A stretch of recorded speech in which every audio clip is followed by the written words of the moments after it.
السلام علیکم ورحمۃ اللہ وبرکاتہ۔ الحمد للہ رب العالمین والصلاة والسلام علی سید الانبیاء والمرسلین وعلی آلہ واصحابہ اجمعین، اما بعد فاعوذ باللہ من الشیطان الرجیم، بسم اللہ الرحمن الرحیم۔ کنتم خیر امت اخرجت للناس تأمرون بالمعروف وتنہون عن المنکر، صدق اللہ العلی العظیم۔ انتہائی ادب و احترام کے ساتھ حضور سید المرسلین، خاتم الانبیاء، شفیع المذنبین، رحمت للعالمین، خاتم المعصومین، راحت العاشقین، صلی اللہ تعالی علیہ وآلہ واصحابہ وبارک وسلم کی بارگاہ میں اپنی غلامی کا ثبوت دیں، اور جس طریقے سے میں پڑھا ہوں میرے ساتھ مل کر حضور دل کے ساتھ نذرانہ محبت پیش کریں۔ الصلاة والسلام علیک یا رسول اللہ، الصلاة والسلام علیک یا حبیب اللہ، الصلاة والسلام علیک یا نبی اللہ،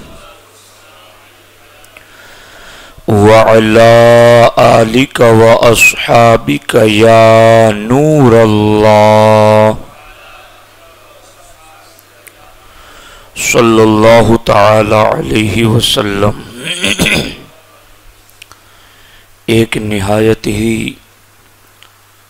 ضروری اور اہم معمول پر حضرت مولانا مبارک حسین صاحب کی بلا صابری نے ہم سب کی رہنمائی فرمائی۔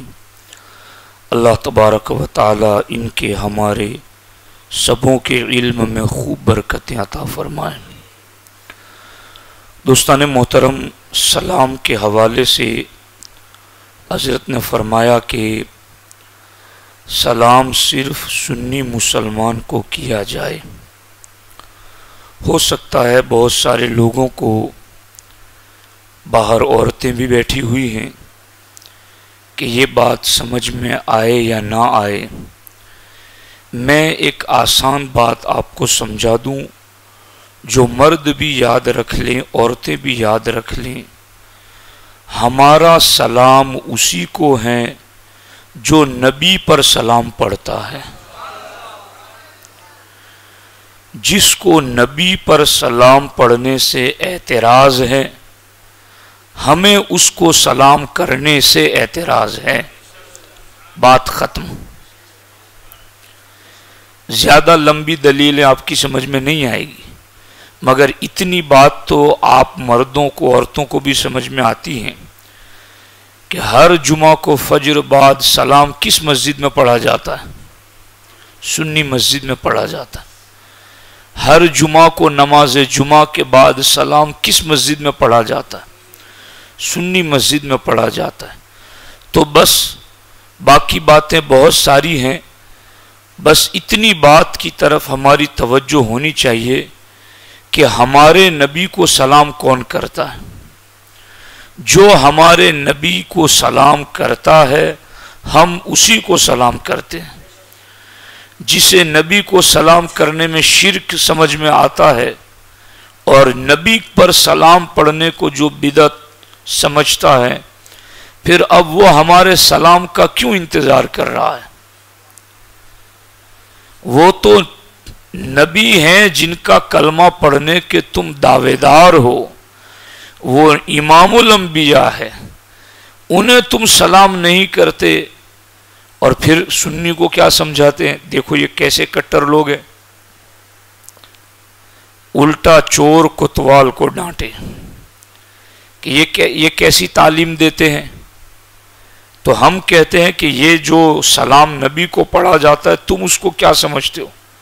کہا ہم تو اس کو شرک اور بدعت سمجھتے ہیں. تو کہا یہ کون سی تعلیم تم دے رہے ہو؟ اس لیے سنی منافقت نہیں کرتا، سنی مولوی بھی منافقت نہیں کرتا. سنی مولوی جو ہوتا ہے سچ بول دیتا ہے. اس لیے یہ ہمارے عالم دین نے بہت بہترین تعلیمات آپ تک پہنچائی. ضرور گھروں کو بھی جائیں. میں اس پر ایک وظیفہ بھی بتا دوں آپ کو. عورتیں بھی بیٹھی ہیں. بہت سارے لوگ برکت کا سوال کرتے ہیں کہ کوئی وظیفہ دے دیجئے کہ گھر میں برکت ہو. برکت کا یہ ایک اصول ہے. ہمارے آقا علیہ السلام نے ارشاد فرمایا جب تم گھروں کو جاؤ تو گھر والوں کو سلام کہو اور اس کے بعد ثم صلو علی، پھر مجھ پر درود پڑھو اور پھر قل هو اللہ احد شریف ایک مرتبہ پڑھ لو. سرکار نے فرمایا جو گھر میں جاتے وقت یہ کام کرے گا اس کے گھر میں اللہ برکتیں عطا فرمائے گا. کریں گے انشاءاللہ. عورتیں بھی آئی ہیں. ابھی گھروں کو آپ جائیں گے، میں بھی جاؤں گا. اگر گھر میں کوئی نہیں ہے تو پھر کس کو سلام کرنا ہے؟ تو قاضی ایاز رحمت اللہ تعالی علیہ فرماتے ہیں اگر گھر میں کوئی نہ ہو تو پھر سلام اس طرح کرنا ہے السلام علیک ایھا النبی. اس لیے کہ نبی کی روح ہر مومن کے گھر میں موجود ہوتی ہے. تو گھروں کو جائیں، سلام کریں. اللہم صلی علی محمد وآلہ وسلم اور اس کے بعد قل هو اللہ شریف پڑھ لیں. عورتیں بھی پڑھ لیں، مرد بھی پڑھ لیں اور روزانہ اس کی عادت بنا لیں. انشاءاللہ میرا یقین ہے مرد عورتیں سب مل کر چند دن اس کی عادت بنائیں گے تو گھر میں آپ کو برکت کا ظہور نظر آئے گا انشاءاللہ الرحمن. تو یہ بہت اچھی ہدایات حضرت نے ہمارے سامنے پیش کی. اللہ تعالی ہم سبوں کو اس پر عمل کی توفیق عطا فرمائے. میرا موضوع دعوت و تبلیغ ہے تو میں اس پر دو چند باتیں آپ کے سامنے رکھتا ہوں. ہمارے نبی علیہ الصلاۃ والسلام نے 40 سال کی عمر میں نبوت کا اعلان فرمایا اور اعلان نبوت کے بعد سرکار نے لوگوں کو اللہ کے ایک ہونے کی طرف اور اپنی نبوت و رسالت کی طرف بلایا.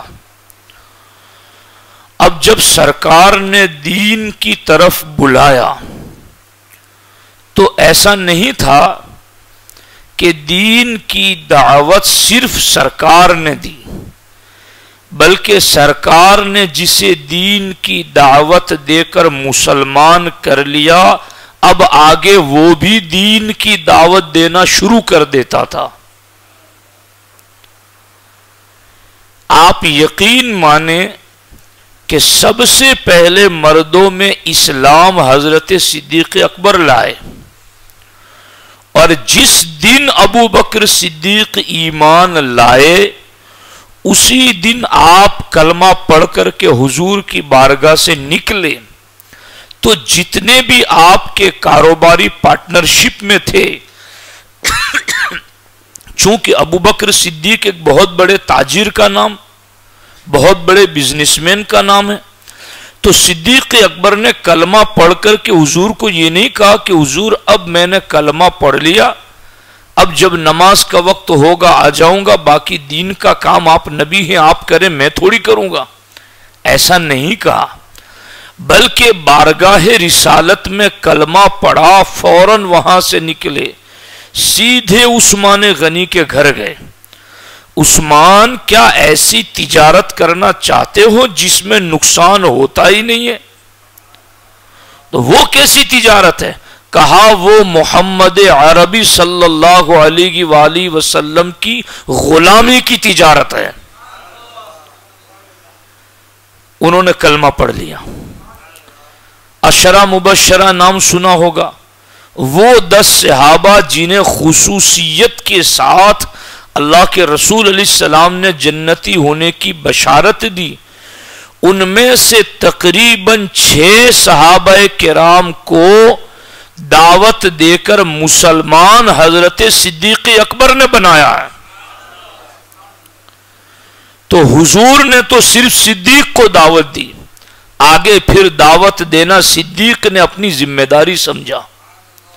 یہاں نماز کے اوپر بیان کرنا عالم کی ذمہ داری ہے، آگے پھر گھروں میں لوگوں کو نماز کی تاکید کرنا یہ آپ میں سے ہر ایک کا فرض ہے۔ دین کی طرف بلانے کے فضائل، اس کے اوپر ملنے والی برکتیں عالم دین آپ کو بتائے گا، مگر پھر جب دین کی دعوت کی بات آپ سن کر جائیں تو گھر سے نماز کے لیے ضرور آئیں، مگر نکلتے نکلتے جو بھی آپ کو دروازہ گھر بیچ میں ملتا جائے اسے بھی نماز کی دعوت دیتے ہوئے چلیں۔ تو یہ ہے دین کی دعوت دینا۔ اسلام دعوتی دین ہے، اس دین میں دعوت کسی بھی وقت رکی نہیں ہے۔ میرے آپ کے آباء و اجداد ایمان لائے ہوں گے جس کسی کے بھی ہاتھ پر، تو وہ جو کوئی بھی رہے ہوں گے جن کے ہاتھ پر ہمارے اجداد ایمان لائے ہوں گے، انہوں نے دین کی دعوت دی ہوگی تبھی تو وہ ایمان لائے ہوں گے۔ وہ چاہے انہوں نے زبان سے بول کر دین کی دعوت دی ہو یا اپنے کردار و عمل سے دین کی دعوت دی ہو، انہوں نے جس طریقے سے بھی دین کی دعوت دی ہو تبھی تو وہ ایمان لائے اور پھر ان کی نسل میں ہم مومن رہے۔ تو اگر آج ہم مومن ہیں تو کم از کم کسی غیر مسلم کو دین کی دعوت نہ دے سکیں، اپنے گھر ہی میں دین کی دعوت دیں، اپنے رشتہ داروں میں دین کی دعوت دیں، اپنے پڑوسیوں کو دین کی دعوت دیں، اپنے دوست احباب کو دین کی دعوت دیں، اس لیے کہ یہ دین کی دعوت اگر نہ ہوتی تو ہم کیسے مسلمان رہتے، ہمارے اجداد کیسے مسلمان رہتے۔ تو یہ تو ایک دعوتی دین ہے جس دین میں دعوت کبھی موقوف اور بند رہی نہیں ہے۔ سنی دعوت اسلامی اسی دعوتی تسلسل کا نام ہے کہ جو تسلسل چل رہا ہے اس تسلسل کو باقی رکھنا ہے۔ آج تو میں اس موضوع پر زور باز سوچ رہا تھا اور لیٹے لیٹے میرے ذہن میں خیال آیا، حافظ مشتاق صاحب اس کے گواہ ہوں گے، ہمارے اشرفی ٹیلر صاحب اس بات کو جانتے ہیں۔ آج تو جمبو سر میں کئی مسجدوں میں ہفتہ واری اجتماعات ہوتے ہیں، مگر ایک زمانہ تھا کہ اس چراغ کو جلانے کا آغاز ہم نے کیا تھا تو وہ صرف یہ گنہگار بندہ آتا تھا جو ہفتے میں ایک مرتبہ دعوت و تبلیغ کے لیے سنی اجتماع کا انعقاد کرتا تھا، مگر کم از کم آج وہ 1 ہوا، 2 ہوئے، 3 ہوئے، اچھا ہی ہے، اور بھی جتنے ہو اتنے اچھے ہیں۔ ہر مسجد میں ہو، ہر دن ہو، ہر ہفتے ہو، دعوت و تبلیغ کے کام کی بہت زیادہ ضرورت ہے۔ مگر کبھی ہم نے شروع کیا تھا 2010 میں، تو آج آپ دیکھو کہ جمبو سر میں رمضان کی آخری تا کراتے دیکھیں تو آپ کو جمبو سر کی اکثر مسجدوں میں ذکر و اذکار اور علم دین کی محفلیں نظر آئیں گی۔ باقی 10 سال پہلے آپ جمبو سر کی تاریخ اٹھا کر دیکھیں تو میں کوئی ستائش اپنی نہیں کر رہا ہوں، میں یہ بات سمجھا رہا ہوں کہ اگر وہ دعوت و تبلیغ کا سلسلہ شروع نہ رکھا ہوتا تو باقیوں کو سمجھ کیسے ملتی، باقیوں کو طریقہ کیسے ملتا۔ تو آج ہمیں بھی اس طریقے کو مضبوط کرنا ہے، اس کو لے کر کے آگے چلنا، جس طرح آج آپ اجتماع میں آئے ہیں اسی طرح سے ہمیں اور بھی آگے چلنا ہے۔ اور اس چیز کو یاد رکھنا، اگر کوئی کمی کوتاہی رہ گئی تو پھر کیا ہوگا اس کا انجام۔ میرے آقا علیہ السلام نے فرمایا، اگر کسی جماعت یا قوم میں کوئی شخص کسی گناہ کا ارتکاب کرے، گناہ کرے، اور وہ جماعت اور قوم اس کو گناہ سے روکنے کی طاقت رکھتی ہو، اس کے باوجود بھی نہ روکے تو اس قوم اور اس جماعت کو مرنے سے پہلے پہلے اللہ تعالیٰ دنیا ہی میں عذاب میں مبتلا فرما دے گا. کہ تم گناہ کو دیکھتے تھے تو گناہ سے روکا تم نے کیوں نہیں؟ تم بدی کو دیکھ رہے تھے، بدی سے روکا تم نے کیوں نہیں؟ جتنی تمہارے اندر طاقت تھی اتنی طاقت بھر تو روکتے. اور میں تو یہ سمجھتا ہوں کہ کئی عورتیں بھی مرد بھی کبھی کبھی لوگوں کے ذہن میں یہ وسوسہ آتا ہے، ہمیں کیا ہے، فلاں کا بچہ فلاں کی بچی بے حیائی کی طرف جا رہے ہیں، ہم کیوں روکیں؟ بلکہ کبھی کبھی خوش ہوتے ہیں، اچھا ہے غلط راستے پر جائیں تو پھر ہم ان کا مذاق بنائیں گے، ان کو ذلیل کریں گے. ہوتا ہے نہیں ہوتا ہے؟ جہاں آگ لگی ہوئی ہیں وہیں قدم چل کے بجھانے کی کوشش کرو، ورنہ یہ آگ کی لپٹیں تمہارے گھر تک بھی پہنچ جائیں گی. اور یہ حدیث پاک میں ہے، ہمارے آقا علیہ السلام نے ارشاد فرمایا کچھ لوگ سمندری سفر پر نکلے تو ان جانے والوں میں جب وہ کشتی میں بیٹھے تو کشتی 2 منزلہ تھی، تو نیک لوگوں نے کہا ہم اوپر کی منزل میں بیٹھتے ہیں، بدکار فاسق و فاجر لوگوں کو نیچے والی منزل دے دی. اب نیچے والوں کے پاس پانی نہیں تھا پینے کے لیے، تو وہ گھڑی 2 گھڑی اوپر والوں کا دروازہ کھٹکھٹاتے ہمیں پانی دو. اب نیک لوگوں کو ان گنہگاروں سے ملنا بار لگا تو انہوں نے ایسا مزاج بنایا کہ ہم ان کو پانی نہیں دیں گے. تو نیچے والے تو پہلے ہی سے تھے، تو انہوں نے کلاڑا اٹھایا اور کہا ہم کہاں پانی سے دور ہیں، پانی ہی پر تو کشتی چل رہی ہے، یہ تختہ توڑ دیتے ہیں پانی لے لیں گے. جیسے ہی انہوں نے کلاڑا ہاتھ میں اٹھا کر تختہ توڑنا چاہا، اوپر والے حضرات بھاگ کے نیچے آئے اور ہاتھ پکڑ لیا اور کہا تم تختہ نہ توڑنا، ہم پانی دینے کے لیے تیار ہیں، کیونکہ تم تختہ اکھیڑ دو گے تو تم اکیلے تھوڑی ڈوبو گے، ہم بھی ڈوب جائیں گے.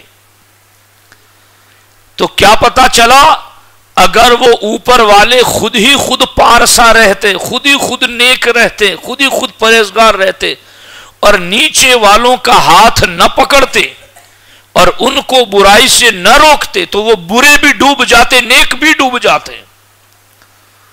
تو ضرورت اس بات کی ہے کہ نیکی کی دعوت ہر مسلمان دے، برائی سے روکنے کا کام ہر مسلمان کرے، چاہے وہ مرد ہو یا عورت ہو، اپنے اپنے اعتبار سے، اپنے اپنے حصے سے، نرمی سے، سنجیدگی سے سمجھا کر، عذاب بتا کر، اللہ کی پکڑ کی بات سنا کر، جس طریقے سے بھی ممکن ہو، مگر گناہ سے ہمیں اپنی قوم کو روکنا ہے اور نیکی کی دعوت ضرور دینی ہے. اب اس سلسلے میں صرف ایک حدیث پاک پڑھتا ہوں اور اس پر گفتگو کو ختم کروں گا، چونکہ میری آواز بھی بہت متاثر ہے. یہ حدیث پاک ایسی ہیں جو واقعی میں رونگٹے کھڑے کر دینے والی ہیں. اللہ اکبر. اللہ کے رسول علیہ السلام نے فرمایا اس وقت تمہارا کیا حال ہوگا جب تمہاری عورتیں نافرمان ہو جائیں گی اور تمہارے نوجوان فاسق ہو جائیں گے. اس وقت اب یہ بات سرکار ان لوگوں کے سامنے کر رہے ہیں کہ جن کی عورتیں فرما بردار تھی، صحابیات، اور جو نوجوان صحابہ تھے، مگر ان سے کہہ رہے تھے کہ وہ وقت کیسا ہوگا، کیا حال ہوگا اس وقت جب عورتیں نافرمان ہو جائے گی، نوجوان فاسق ہو جائیں گے. تو صحابہ کرام نے عرض کیا حضور کیا ایسا بھی ہوگا؟ تعجب کرتے ہوئے کہا ایسا بھی ہوگا. سرکار نے فرمایا اس ذات کی قسم جس کے قبضہ قدرت میں میری جان ہے، معاملہ اس سے بھی سخت ہوگا، اس سے بھی سخت ہوگا. لوگوں نے عرض کیا حضور اس سے زیادہ سخت کیا ہوگا؟ سرکار نے فرمایا اس وقت تمہارا حال کیا ہوگا جب تم نیکی کی دعوت دینا اور برائی سے روکنا چھوڑ دو گے. کون نیکی کی دعوت دیتا ہے؟ کون برائی سے روکتا ہے؟ یہ مولانا لوگوں کا کام ہے، وہ کرے، ہم کیوں کریں؟ ایسا نہیں ہے۔ ساری امتوں میں سب سے بہترین امت پوری امت ہے کہ صرف مولانا ہے؟ حضور کی پوری امت ہی بہتر ہے، تو پوری امت ہی کی یہ صفت بیان کی گئی ہے کہ تأمرون بالمعروف وتنہون عن المنکر، کہ تم سب سے بہتر ہو اس لیے کہ تم سب بھلائی کا حکم دیتے ہو، تم سب برائی سے روکتے ہو۔ تو سرکار فرماتے وہ حال تمہارا کیسا ہوگا جب تم نیکی کی دعوت دینا چھوڑ دو گے، برائی سے روکنا چھوڑ دو گے۔ صحابہ نے عرض کیا حضور کیا ایسا بھی ہوگا؟ تو ارشاد فرمایا ہاں، اس ذات کی قسم جس کے قبضہ قدرت میں میری جان ہے، معاملہ اس سے بھی سخت ہوگا۔ صحابہ نے عرض کیا حضور اس سے زیادہ سخت کیا ہوگا؟ ارشاد فرمایا ہاں، اس سے زیادہ سخت یہ ہوگا کہ تم نیکی کو برائی اور برائی کو نیکی سمجھو گے۔ نیکی کا حکم دینا تو چھوڑ دو گے، برائی سے روکنا چھوڑ دو گے۔ یہ تو ہر ایک میں پائی جا رہی ہوگی بات۔ بچ جاؤ، بچ جاؤ، اس عذاب والی بات سے اپنے آپ کو بچا لو، باہر نکالو، کچھ نہ کچھ نیکی کا کام کر لو تاکہ کچھ نہ کچھ بہانہ ہو جائے بچ جانے کا۔ کسی نہ کسی طرح سے کرو۔ آپ کو ہمارے میسیجز پہنچ رہے ہیں دعوت و تبلیغ کے، اپنے گروپ میں فارورڈ کرو، اس کو مسائل پہنچاؤ، بیانات پہنچاؤ، خود بھی عمل کرو، اوروں تک بھی پہنچاؤ۔ اگر تم دکاندار ہو، کسان ہو، نوکری جاب کرنے والے، وقت نہیں ملتا، 5-10 منٹ کے لیے موبائل ملتا ہے، اس کے ذریعہ ہی دین کا کام کر لو، اس کے ذریعہ ہی دین کی دعوت دے دو، اس کے ذریعہ ہی گناہوں سے لوگوں کو بچا لو۔ تب بھی اللہ کی بارگاہ سے امید ہے کہ اللہ تعالیٰ اس عذاب سے بچا لے۔ کیا حال ہوگا اس وقت جب نیکی کو تم برائی سمجھو گے اور برائی کو نیکی سمجھو گے؟ آج لوگوں کو کہا جائے کہ شادیوں میں تم یہ مت کرو، وہ مت کرو، اس میں کیا ہے؟ وہ تم گناہ کو گناہ ہی نہیں سمجھ رہے ہو، اور کسی کو نیکی کی بات کی جائے کہ تم یہ کام کرو، یہ کام تھوڑی ہوتے ہیں، تو تم نیکی کو برائی سمجھ رہے ہو۔ یعنی ایک سے نکلتے ہیں تو دوسرے میں پھنس جاتے ہیں، ایک سے نکلتے ہیں دوسرے میں آ کے اٹک جاتے ہیں۔ ابھی تو ہم پہلے ہی بات میں پھنسے ہوئے تھے کہ ہم نیکی کا حکم نہیں دیتے، برائی سے روکتے نہیں، تو اسی میں ہم لوگ الجھے ہوئے تھے۔ اب تو بات اور سخت ہو گئی کہ نیکی کو برائی اور برائی کو نیکی سمجھنے لگے۔ صحابہ نے کہا حضور کیا ایسا بھی ہوگا؟ سرکار نے فرمایا اس ذات کی قسم جس کے قبضے قدرت میں میری جان ہے، معاملہ اس سے بھی زیادہ سخت ہوگا۔ حضور وہ کیا ہوگا؟ سرکار نے فرمایا اس وقت تمہاری حالت کیا ہوگی جب تم برائی کی دعوت دو گے اور نیکی سے منع کرو گے۔ یہ دیکھو دوستیاں لوگوں کی، فرینڈشپ، نیکی کی دعوت دیتے، برائی کی دعوت دیتے۔ چلو پکچر دیکھنے کے لیے ساتھ میں چلیں، چلو فلاں پکنک پوائنٹ پر یہ گناہ کرنے کے لیے ساتھ میں چلیں۔ کہاں کہاں مطلب رکے ہم لوگ؟ کس کوئی درجہ مجھے نظر نہیں آ رہا ہے۔ اس لیے اپنی اولاد کو عالم بھی بناؤ، حافظ بھی بناؤ، کم از کم وہ عالم حافظ بن کر کے تو ان حدیثوں پر عمل کرے گا، تو کہیں کسی طرح کچھ عذاب بھگت سگت کر کے ہی کچھ نہ کچھ تو چھٹکارے کا راستہ نکلے گا۔ علماء سے اچھا سلوک کر کے کچھ نہ کچھ تو اپنے چھٹکارے کی سبیل پیدا کرو۔ گھر سے آتے ہوئے دعوت دے کر کے، نماز کی لوگوں کو اجتماع کی دعوت، علم دین کی دعوت دے کر کے بھی کچھ نہ کچھ چھٹکارے کی سبیل نکالو۔ صحابہ نے کہا حضور ایسا بھی ہوگا؟ اللہ کے رسول صلی اللہ علیہ وسلم نے فرمایا ہاں، اس ذات کی قسم جس کے قبضے قدرت میں میری جان ہے، معاملہ اس سے بھی زیادہ شدید ہوگا۔ اللہ تعالی ارشاد فرماتا ہے مجھے اپنی عزت و جلال کی قسم، یہ جملے سن لو اور حالات کو دیکھ لو اور پلٹ آؤ، باز آ جاؤ۔ اللہ تعالیٰ فرماتا ہے مجھے میری عزت و جلال کی قسم میں انہیں ایسی آزمائش میں مبتلا کر دوں گا جس میں سمجھدار انسان بھی حیران رہ جائے گا. عقل مند لوگ بھی کہیں گے یار یہ ایسا کیسے ہو گیا, یار ایسے کیسے حالت بن, ایسا کیسے ہوگا. بڑے بڑے دماغ لگانے والے بھی حیران رہ جائیں گے. اگر وہ ان صورتوں میں سے نکلتے نہیں ہیں, انہی میں مبتلا رہتے, تو پھر اللہ تعالیٰ فرماتا اللہ نے اپنی عزت کی قسم اٹھا کر کہا کہ مجھے میری عزت و جلال کی قسم اگر وہ ان بری عادتوں سے باز نہیں آئیں گے تو میں ان پر ایسی آزمائشیں لاؤں گا کہ سمجھدار اور عقل مند انسان بھی حیران رہ جائیں گے. میرے بھائیوں, کیا ضرورت نہیں ہے کہ ہم دین کی دعوت دیں؟ ہمارے آقا علیہ السلام نے اس کی بڑی فضیلتیں بھی بتائی ہیں. اللہ کے رسول علیہ الصلوۃ والسلام ارشاد فرماتے ہیں تمہاری دعوت سے کسی ایک بندے کو ہدایت مل جائے تو یہ تمہارے لیے سرخ رنگ کے اونٹ ملنے سے بھی بہتر ہے. جیسے آج کسی کے گھر کے آگے اوڈی مرسیڈیز پڑی ہوئی ہو 25-50 لاکھ کی گاڑی, اس دور میں سرخ رنگ کے اونٹوں کی وہ ویلیو ہوا کرتی تھی, مہنگے بھی, اور جس کے پاس سرخ رنگ کے اونٹ ہوتے تھے وہ بڑا سرمایہ دار سمجھا جاتا تھا. سرکار نے اس زمانے کی مثال دیتے ہوئے کہا کہ تمہاری کوشش سے ایک بندے کو ہدایت مل جائے تو تمہیں گویا کوئی سرخ رنگ کے اونٹ دے تو اس سے بہتر اللہ تمہیں دے گا, تمہارے ایک بندے کی ہدایت تمہارے ذریعہ مل جائے تو. اور ہمارے آقا علیہ السلام نے ایک مقام پر یہ بھی فرمایا کہ اگر تمہارے ذریعہ کسی ایک بندے کو ہدایت مل جائے تو یہ پوری دنیا کی حکومت مل جانے سے بہتر ہے. تو آج آپ یہاں آئے ہیں, گزشتہ سنی اجتماع میں حضرت مولانا جابر صاحب نے درس سنت دیا تھا. بہترین تعلیم اور تربیت ہوتی ہے, مولانا مبارک صاحب نے دی. آپ نے دیکھا قرات کتنے اچھے انداز میں ہوتی ہے اور اس کا ترجمہ آپ کو سننے کا موقع ملتا ہے.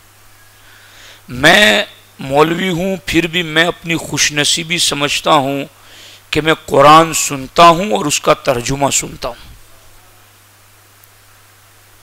تو آپ کی بھی خوش نصیبی ہے اس میں. ایسے اجتماعات میں خود بھی آئیے, اس اجتماع میں آنے کی دعوت دیجیے. عورتیں بھی اس دعوت کو عام کریں.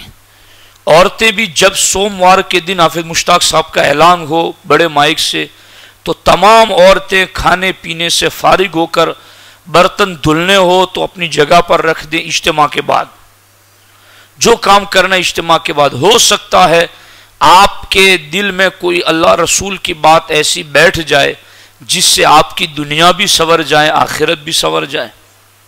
تو اس لیے عورتیں مرد سب کے سب اس کام میں لگ جاؤ کہ ہم سبوں کو مل کر نیکی کی دعوت زیادہ سے زیادہ عام کرنی ہے.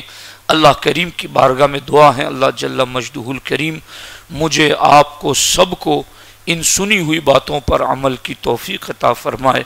السلام علیکم ورحمۃ اللہ وبرکاتہ. ذکر الہی انشاءاللہ عز و جل مختصر ذکر الہی ہوگا اور اس کے بعد دعا ہوگی, پھر نیاز تقسیم کی جائے گی. عورتیں بھی اپنی جگہوں پر بیٹھی رہیں اور ذکر الہی میں شرکت کریں.